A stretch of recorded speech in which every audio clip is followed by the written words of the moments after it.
Nobody expected the Washington Commanders to rise this fast. Nobody expected Jayden Daniels to change the franchise this quickly. But what's happening behind the scenes right now is even more dangerous, because the Commanders believe they haven't accomplished anything yet. And that's exactly why the rest of the NFL should be worried. Yeah, I think I can give you two examples of that, of some specific things to say, in 25, was it as elevated, as desperate, as hungry? And I pulled out some tape from a random 2024 OTA practice and one from a 25 OTA practice. And I showed some of the players this offseason to say, this was a team desperate, and this one wasn't as desperate. And so, what a great example. Sometimes you might just be 1 degree off, and then in July you're this far, August a little further, and by October, what the hell? Wow. You know, and it was such a hard lesson to go through and to learn, but it's also one that, like, I wanted to take the lessons from 25, learn them, and then burn, you know, all the others. Like, in fact, before the new coaches came in here for 26, I took everybody else outside. We wrote some things down on a piece of paper, a couple big, you know, like paint stirrers, wrote down some stuff, lit a big fire in one of those big cans, like, said, all right, what are the things we're leaving behind? You know, there's got to be the lessons that we're taking from this past season, because it wasn't all injury related. We weren't as connected. We weren't as tough. We weren't as clutch. And so some of that's practice, some of that's connection, some of that's, you know, the scheme, the coaching, all of it. You know, you can put everything into one big, you know, pot. But and you guys literally did that. You yes. put things that you wanted to burn Yes. from the 25 experience. And it wasn't fair for any of these new coaches coming in, for them to have any other baggage that we're bringing into this season. There was no chance for that. And so I like developing the coaches. So let's talk about what we didn't like, how we're going to fix it. But, like, we're not bringing this old from 25 into this season with these new coaches that are being a part of this. So the day before they arrived, I did that exercise with the coaches that, you know, were with us the season prior. And I also showed that video that I spoke to you about. I didn't show this year's players. They had nothing to do with them. Sure.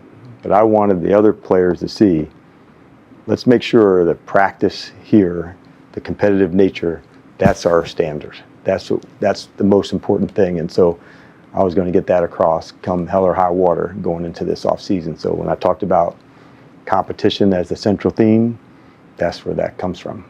And when it comes to this new staff, and I was reminded of it, obviously 2 new coordinators, 2 guys in David and Durante that maybe the casual isn't aware of. What was it with those 2 specifically, but then all of the moves you made that I'm taking from our conversation are so intentional and so well thought out that made you comfortable that this is the group that I want to go into competition with in 2026? Well, I prefer being bold for sure. You know, like, that's kind of part of my nature. If we were to do something, like, let's go. Like, I'm not one that's, well, let's just wait and see how it would go. I'd much rather be intentional and bold about how we'd go, and that's kind of how I want our team to feel as well. And so when it was time for a change on scheme, the fact that David and Durante fit not just that criteria of knowing football, but, like, how it would get taught. How would the identity come across? How would we feature the players in those schemes?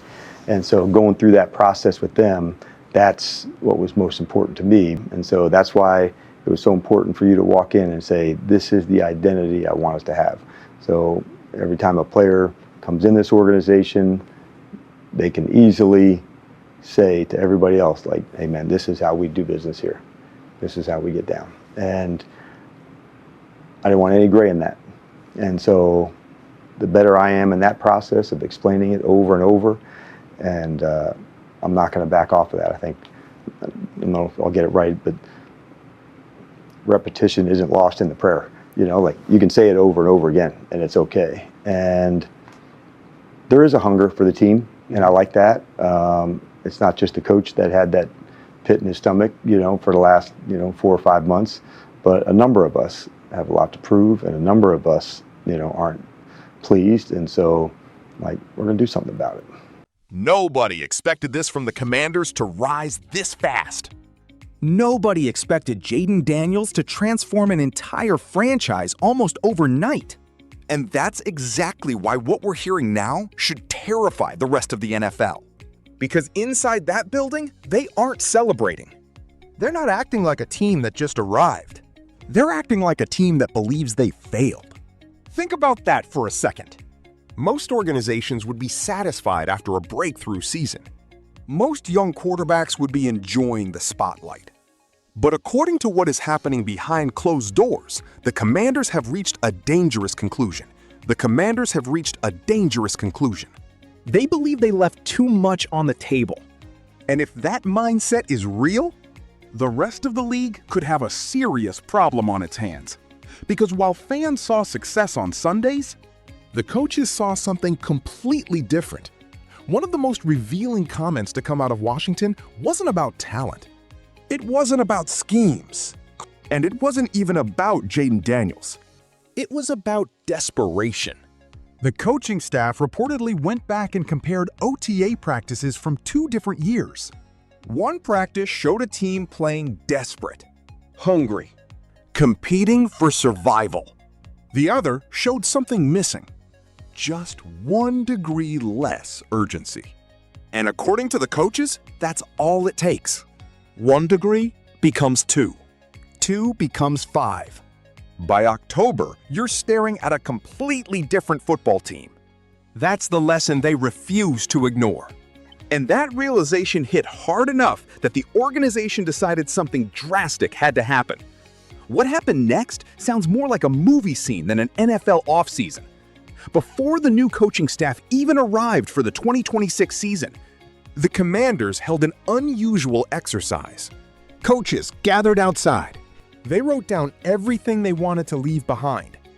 The missed opportunities, the lack of toughness, the lack of connection, the moments where the team wasn't clutch enough. Then they did something symbolic. They burned it. Literally. A fire. Pieces of paper. Old failures. Old frustrations. Everything that represented what went wrong.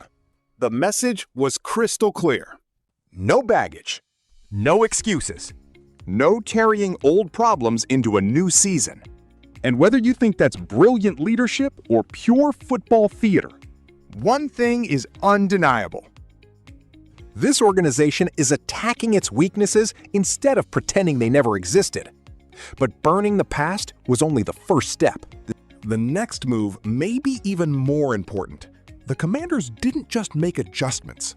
They made changes. Big changes. 2 new coordinators. A new direction. A completely renewed emphasis on identity. And here's where things get controversial. Some fans wanted continuity. Others believed the team needed a complete reset. The coaching staff chose aggression. They chose boldness. Their philosophy was simple. If you're going to change something, don't do it halfway. Do it completely. That's why they searched for coaches who didn't just understand football. They searched for coaches who could teach it. Coaches who could create a culture.